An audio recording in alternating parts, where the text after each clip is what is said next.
मैं डॉक्टर भारत नागरिया और मैं यहाँ पे आपके सामने पेश हुआ हूँ क्योंकि हम जनरल साइंस पढ़ेंगे।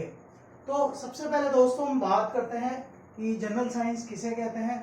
तो आप इसको हम समझते हैं जनरल साइंस यानी कि सामान्य विज्ञान। अब जनरल साइंस ये हो या कोई भी सब्जेक्ट हो तो दोस्तों सबसे पहले हमें समझना जरूरी है कि उसका मतलब क्या होता है। तो यहाँ पे हम देखते हैं साइंस विज्ञान। आप में से कोई भी हो सभी ने साइंस पढ़ी है, एटलीस्ट 10th क्लास तक तो सभी ने साइंस पढ़ी है। तो सबसे पहले हम यहाँ पे जानने की कोशिश करते हैं कि साइंस यानी विज्ञान किसे कहते हैं। देखा जाए तो विज्ञान की बहुत सारी परिभाषाएं हैं, लेकिन कोई भी एक ऐसी परिभाषा हम निश्चित नहीं कर सकते जिससे हम विज्ञान को पूरी तरह से परिभाषित कर दें। फिर हम मतलब समझते हैं यहाँ पे विज्ञान का मतलब क्या है या तात्पर्य क्या है। तो उसके लिए हम देखते हैं दोस्तों कि साइंस जो है ये शब्द आया है हमारे साइंटिया से। साइंटिया शब्द का मतलब होता है जानने की इच्छा रखना, क्यूरियोसिटी, टू नो, जानना। जैसे कि हम कहते हैं कि मनुष्य सबसे विकसित प्राणी है, तो हम ऐसा कैसे कह सकते हैं, क्योंकि जैसे आप लोग इसका सोचे कि भाई हम मनुष्य सबसे विकसित प्राणी क्यों हैं, तो हमारा सबका जवाब जाता है कि हमारी बुद्धि क्षमता, हमारी सोचने समझने की क्षमता जो है वो हमको सभी प्राणियों में सर्वोत्तम यानी सबसे ऊपर लेके जाती है। तो जानने की इच्छा सोचने की इच्छा से संबंधित है।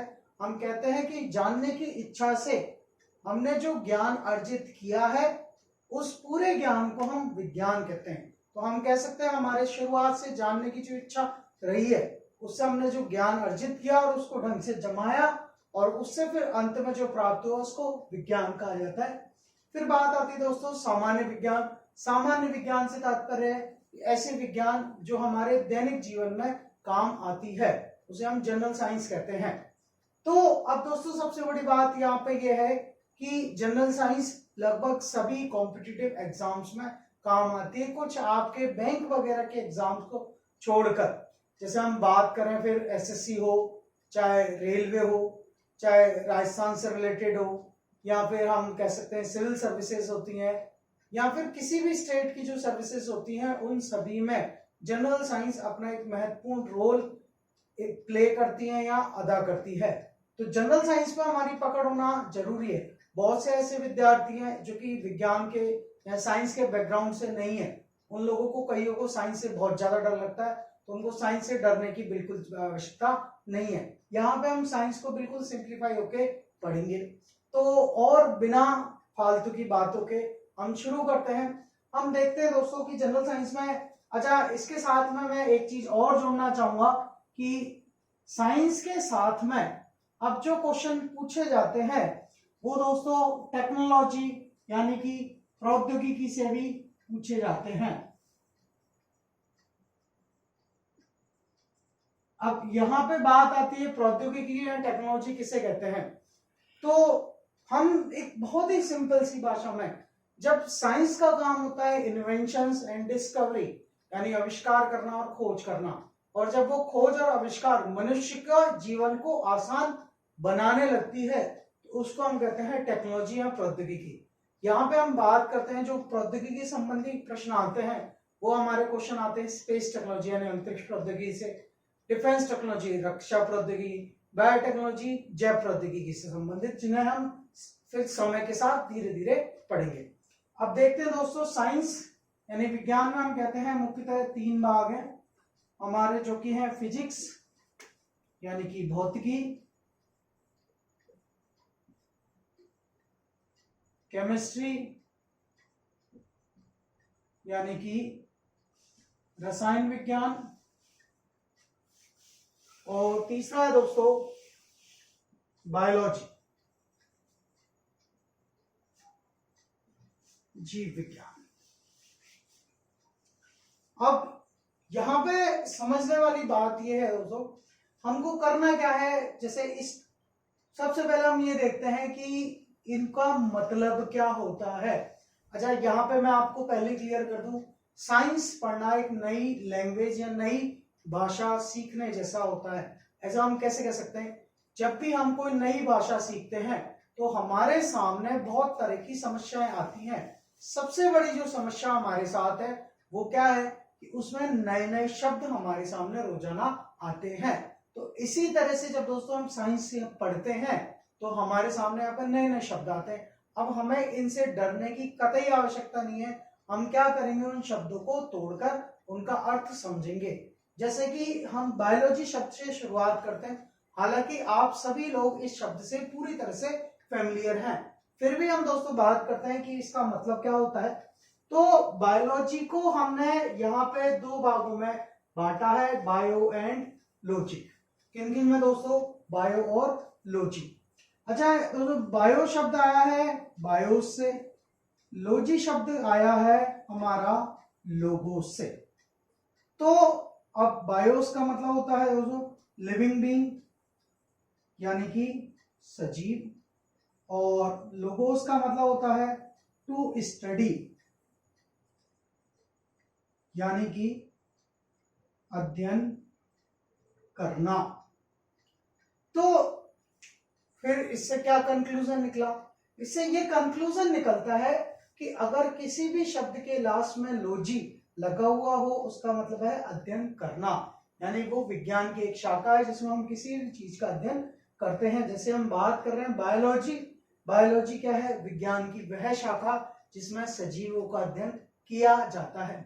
तो यहाँ पे दोस्तों एक इंपॉर्टेंट चीज जो समझने को है वो क्या है कि हमारे सामने समय समय पर ऐसे बहुत सारे शब्द आते हैं जो कि लॉजी से रिलेटेड आते हैं।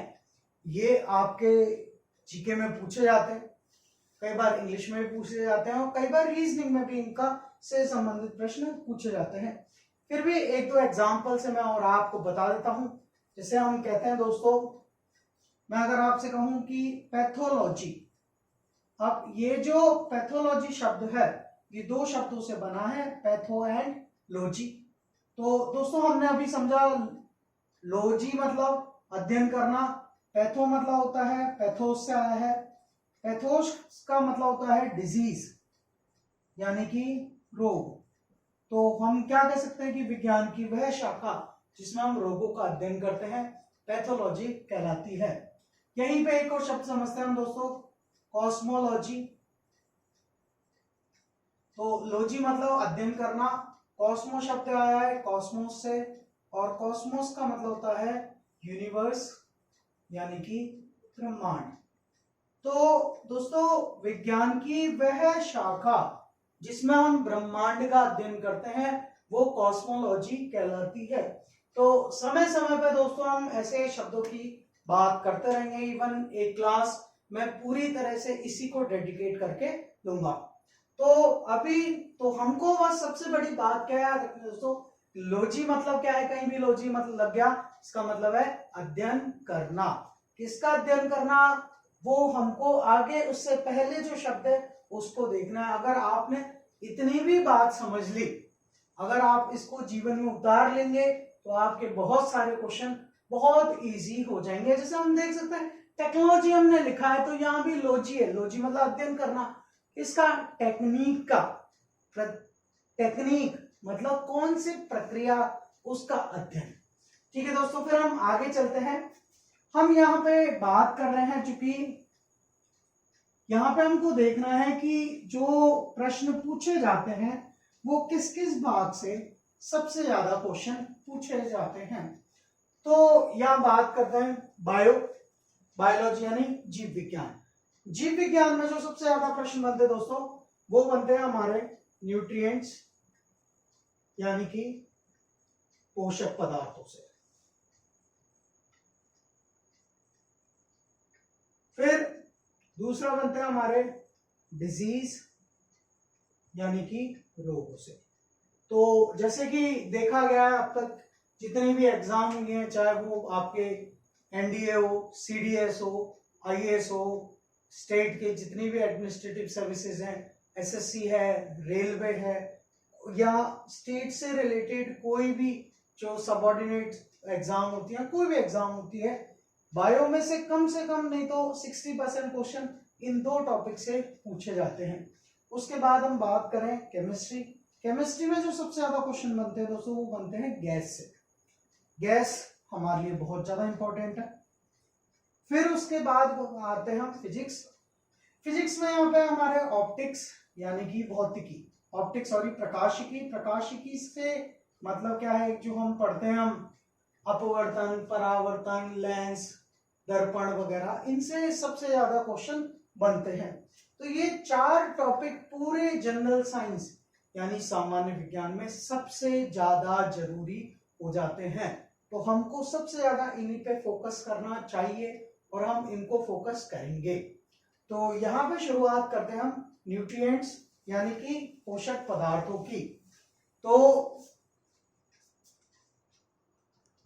इसको पार्ट, तो दोस्तों हमने बात की इन टॉपिक्स की, तो हम इनको एक एक टॉपिक से शुरू करते हैं। सबसे पहले हम शुरुआत करते हैं हमारे न्यूट्रिएंट्स यानी पोषक पदार्थों से। तो दोस्तों बात यहाँ पे आती है सबसे पहले कि न्यूट्रिएंट्स यानी कि पोषक पदार्थ किसे कहते हैं। तो इसको समझने के लिए आप इस बात को समझिए, किसी भी कार्य को करने के लिए सबसे पहले जिस चीज की आवश्यकता होती है वह हमारी ऊर्जा। जैसे हम कहते हैं कि भाई ट्यूबलाइट है, वो हमें उजाला देती है। हम 2 व्हीलर या 4 व्हीलर को यूज लेते हैं, उसका काम है हमको दूसरी जगह पहुंचाना। तो ट्यूबलाइट को जो ऊर्जा मिल रही है वो किससे मिल रही है, इलेक्ट्रिसिटी यानी बिजली से मिल रही है। 2 व्हीलर या 4 व्हीलर को मिल रही है पेट्रोल या डीजल से। इसी तरह से हम मनुष्य या कोई भी जीव जंतु हो, सभी बहुत सारे कार्य करते हैं और इसलिए हमें भी ऊर्जा की आवश्यकता है। तो हमें जो ऊर्जा का स्रोत है वो क्या है दोस्तों, वो है बिल्कुल सही, भोजन।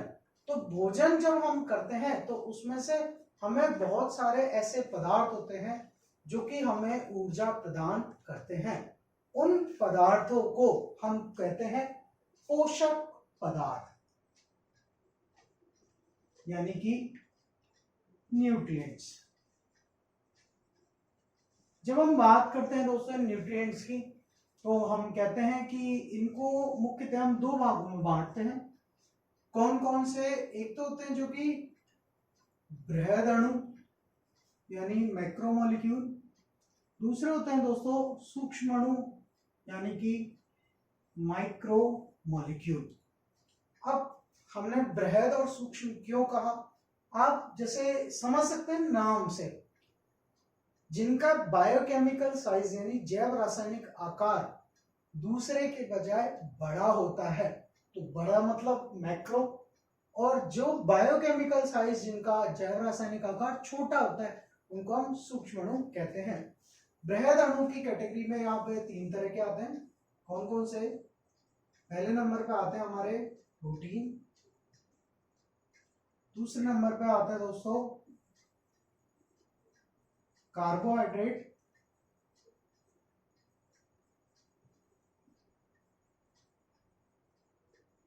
और तीसरे नंबर पे आता है दोस्तों फैट, यहां जिनको हम लिपिड भी कहते हैं, वसा। फिर हम जब बात करते हैं सूक्ष्म अणुओं की, तो सूक्ष्म अणु में 3 तरह के होते हैं। पहले नंबर पे आते हैं विटामिन,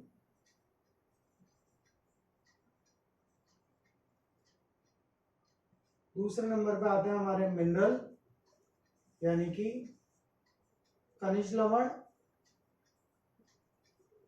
और फिर आता है हमारा वाटर यानी कि जल। तो जैसे कि हमने कहा दोस्तों कि 2 तरह के हो गए, सूक्ष्म अणु और बृहद अणु। बृहद अणु में हमारे प्रोटीन है, कार्बोहाइड्रेट है, वसा है। सूक्ष्म अणु में विटामिन, खनिज लवण और जल। तो हम एक एक के बारे में पढ़ेंगे। सबसे पहले हम पढ़ते हैं प्रोटीन के बारे में। तो दोस्तों बात करते हैं कि प्रोटीन, सबसे पहले बात आती है कि भाई प्रोटीन जो है, अच्छा यहाँ पे भी एक छोटा सा सवाल दिमाग में आना चाहिए हमारे कि हम प्रोटीन को ही सबसे पहले क्यों पढ़ रहे हैं। तो उसका कारण हम समझते हैं, उसको अभी हम डिस्कस करते हैं। उससे पहले हम समझते हैं कि ये जो प्रोटीन जो है इसकी जो खोज की गई, यहां पे मैं आपको क्लियर कर दूं, 2 शब्द होते हैं, डिस्कवरी यानी कि खोज, एक होता है दोस्तों इन्वेंशन यानी कि आविष्कार। अक्सर स्टूडेंट्स को इन दोनों शब्दों में कंफ्यूजन होता है, उसको हम क्लियर कर देते हैं। देखो डिस्कवरी जो शब्द है वो आया है हमारे डिस्कवर से। डिस्कवर मतलब क्या होता है? कवर मतलब ढकना, हम किसी भी चीज को ढकते हैं जिससे उसका पता नहीं लगे। डिस्कवर यानी पर्दे को हमने हटा दिया। तो डिस्कवरी शब्द का मतलब क्या हुआ दोस्तों? इसका मतलब हुआ कि ब्रह्मांड में कोई भी ऐसी चीज जो विद्यमान है लेकिन हमें उसके बारे में नहीं पता, उसका ज्ञान लेना, उसका डिस्कवर करना, वो कहलाता है डिस्कवरी, खोज। इन्वेंशन आविष्कार का मतलब होता है किसी नई चीज को बनाना। जैसे मैं कहूं कि भाई ये व्हाइट बोर्ड है, इसका इन्वेंशन हुआ। मार्कर है, इसका इन्वेंशन हुआ, लेकिन ऑक्सीजन की खोज की गई। उसी प्रकार प्रोटीन जो है उसकी भी खोज की गई। तो दोस्तों इसकी खोज जो की गई थी वो मुल्डर द्वारा की गई थी। अच्छा, मुल्डर के साथ ही थे बर्जीलियस। तो अब उन्होंने क्या किया, प्रोटीन की खोज मुल्डर ने कर दी। अब उनको नाम, उन्होंने सोचा कि भाई इसको क्या नाम दे, तो जो इनके साथी थे बर्जीलियस, उन्होंने सजेस्ट किया कि आप प्रोटीन नाम दो। उन्होंने कहा भाई प्रोटीन क्यों? क्योंकि प्रोटीन जो शब्द है वो प्रोटियस से आया है, और प्रोटियस का मतलब होता है ऑफ प्राइमरी इंपॉर्टेंस, प्राथमिक महत्व की वस्तु। तो इससे हम समझ सकते हैं कि प्रोटीन जो होते हैं वो प्राइमरी इंपॉर्टेंस, प्राथमिक महत्व की वस्तु है, इसलिए हम प्रोटीन को सबसे पहले पढ़ते हैं। तो दोस्तों यहाँ पे क्वेश्चन क्या बनता है कि प्रोटीन जो है उसकी खोज किसने की? मुल्डर ने। प्रोटीन को, जो प्रोटीन नाम, ये प्रोटीन शब्द है, ये किसके द्वारा दिया गया? बर्जीलियस के द्वारा दिया गया। अब बात आती है कि दोस्तों प्रोटीन, ये जो प्रोटीन है ये होते क्या है? तो हम कहते हैं कि protein are polymer of amino acids. ये अमीनो अम्लों के बहुलक होते हैं। क्या होते हैं दोस्तों? अमीनो अम्लों के बहुलक। अब यहाँ बात आती है कि इस शब्दों का मतलब तो हमने पहले ही कहा है कि हर एक शब्द को हम जो नया आएगा उसको तोड़ के समझेंगे। तो पॉलीमर या बहुलक का मतलब होता है जब बहुत सारी छोटी छोटी इकाइयां जब मिलकर एक बड़ी इकाई का निर्माण करती है, उस बड़ी इकाई को हम बहुलक या पॉलीमर कहते हैं। जैसे हम कह सकते हैं कि भाई बहुत सारे घर होते हैं, उनसे मिलकर कॉलोनी बनती है, उसी प्रकार बहुत सारे अमीनो अम्लों से मिलकर प्रोटीन बनते हैं। अच्छा दोस्तों, फिर बात आती है अमीनो अम्ल किसे कहते हैं। तो मैं आपको बताना चाहूंगा कि अमीनो अम्ल का एक जो कॉमन फॉर्मूला होता है वो है दोस्तों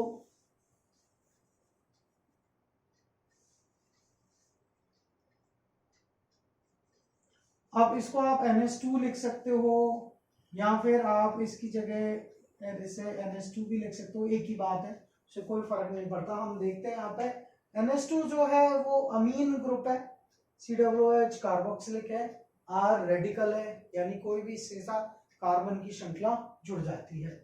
तो जब बात करते हैं ये एक अमीनो अम्ल है, और जब यहां से इसका एक हाइड्रोजन और यहां से OH मिलते हैं आपस में, तो निर्जलीकरण की प्रक्रिया होती है, डिहाइड्रेशन, और उससे ये अमीनो अम्ल आपस में जुड़ जाते हैं।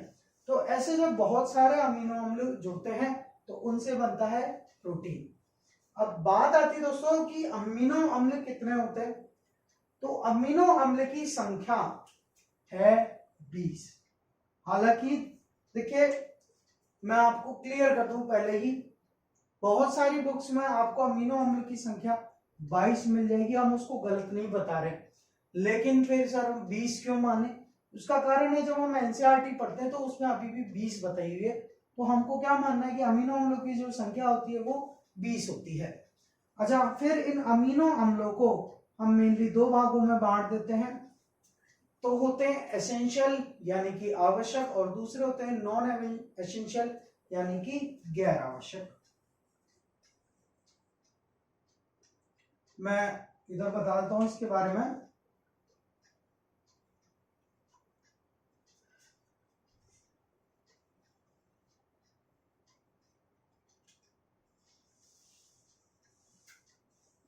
एसेंशियल यानी आवश्यक,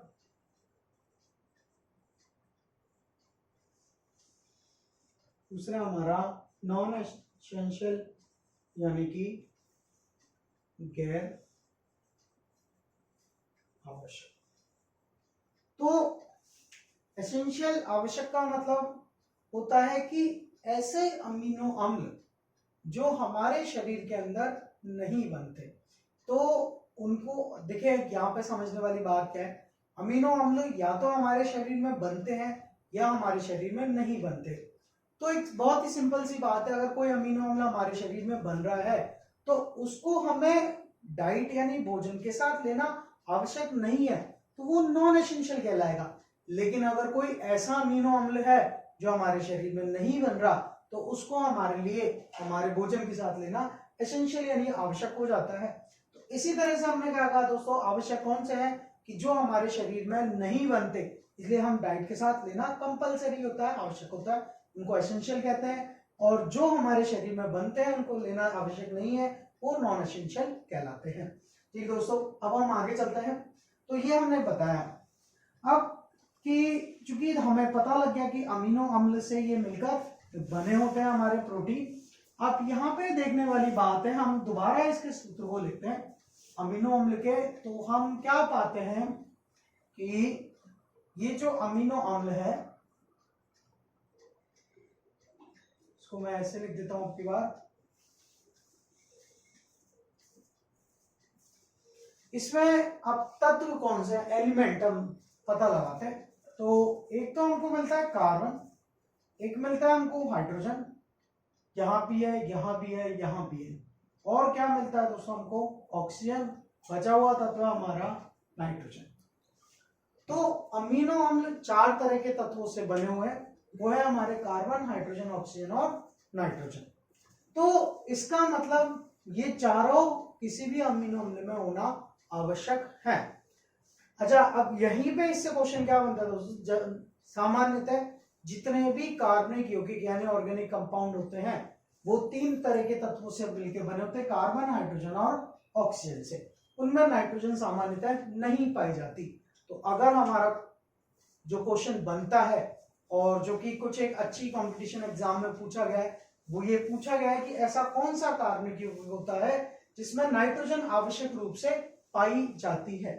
तो यहाँ पे हमारे दिमाग में आता है कि अमीनो अम्ल, लेकिन चूंकि हमें ऑप्शन में जनरली अमीनो अम्ल नहीं मिलता, तब ऐसे में हमारा आंसर जाता है प्रोटीन। तो अगर कोई हमसे पूछे कि ऐसा कौन सा कार्बनिक यौगिक है जिसमें नाइट्रोजन आवश्यक रूप से पाई जाती है, तो हम समझेंगे इसमें प्रोटीन की वो बात कर रहा है, तो हमारा सीधे सीधे आंसर जाता है प्रोटीन।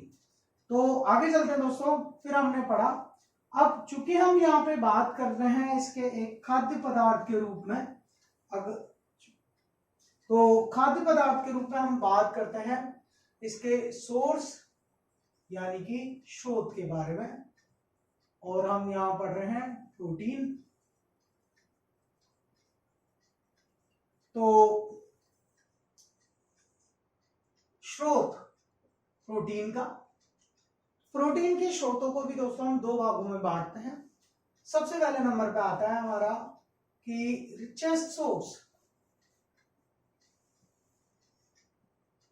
यानी कि सबसे ज्यादा जो प्रोटीन पाई जाती है वो किस में पाई जाती है। तो अगर आपसे मैं पूछूं कि सबसे ज्यादा प्रोटीन किस में पाई जाती है, तो सबसे पहले दिमाग में चीज आती है भाई क्या बोलता है, दाल में पाई जाती है, मांस मछली में पाई जाती है। कुछ लोगों के दिमाग में आता है सोयाबीन में सबसे ज्यादा प्रोटीन पाई जाती है, लेकिन जनरली ये सभी आंसर गलत होते हैं। सबसे ज्यादा प्रोटीन जो पाई जाती है वो शैवाल में पाई जाती है, जिसे हम एल्गी भी कहते हैं। और शैवाल के बाद जो दूसरा नंबर होता है वो होता है दोस्तों सोयाबीन का।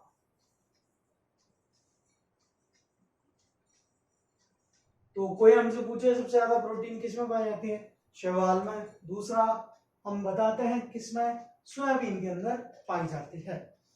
शैवाल की बात करें, यहाँ पे बहुत से लोगों का सवाल बनता है शैवाल किसे कहते हैं। तो शैवाल अभी सिर्फ हम इतना समझ लेते हैं कि जो छोटे, एक ये भी सूक्ष्म जीव होते हैं। सूक्ष्म जीव कैसे कि जैसे बहुत सारे सूक्ष्म जीव होते हैं, बैक्टीरिया यानी जीवाणु होते हैं, प्रोटोजोआ होते हैं, वायरस होते हैं, उसी तरह से शैवाल भी सूक्ष्म जीव होते हैं। तो क्या सभी शैवालों में प्रोटीन सबसे ज्यादा पाई जाती है? नहीं, इसमें जो प्रोटीन है वो सबसे ज्यादा पाई जाती है स्प्रूलिना। स्प्रूलिना ये नाम है शैवाल का जिसमें सबसे ज्यादा प्रोटीन पाई जाती है। और ये दोस्तों मैं आपको बता दूं, स्प्रूलिना और साथ के साथ एक और यहाँ पे है जिसे हम बोलते हैं क्लोरेला। ये दो ऐसी प्रोटीन, सोयाबीन है दोस्तों, सॉरी शैवाल है, कौन कौन सी, इसको आप लिख लो, कहीं भी लिख लो, बहुत इंपॉर्टेंट क्वेश्चन है, कई एग्जाम में पूछा गया है कि क्लोरेला और स्प्रूलिना ये दो ऐसी शैवाल हैं जिनको अंतरिक्ष यात्री काम लेते हैं। अंतरिक्ष यात्री यानी एस्ट्रोनॉट्स, स्पेस ट्रेवलर, इनको काम लेते हैं अपने खाद्य पदार्थ के रूप में। फिर हमने कहा दोस्तों सबसे ज्यादा शैवाल में है, उसके बाद सोयाबीन में, उसके बाद बात आती है हमारी कि बेस्ट सोर्स यानी सर्वोत्तम स्रोत। तो और इसका सर्वोत्तम स्रोत हम मानते हैं एग यानी कि अंडा को। यहाँ पे मैं आपको क्लियर कर दूं पहले ही कि रिचेस्ट सबसे ज्यादा का मतलब होता है क्वांटिटेटिवली यानी कि मात्रात्मक रूप से, जबकि सर्वोत्तम बेस्ट का मतलब है क्वालिटेटिवली गुणात्मक रूप से। इनमें सबसे ज्यादा पाई जाती है, लेकिन हम तब भी इनको सर्वोत्तम नहीं मानते। सर्वोत्तम हम किसको मानते हैं दोस्तों? अंडे को मानते हैं। अंडे को मानने का कारण क्या है? देखिए इसको अभी हम समझते हैं कि अभी सिर्फ इतना देख लेते हैं कि सबसे ज्यादा और सर्वोत्तम।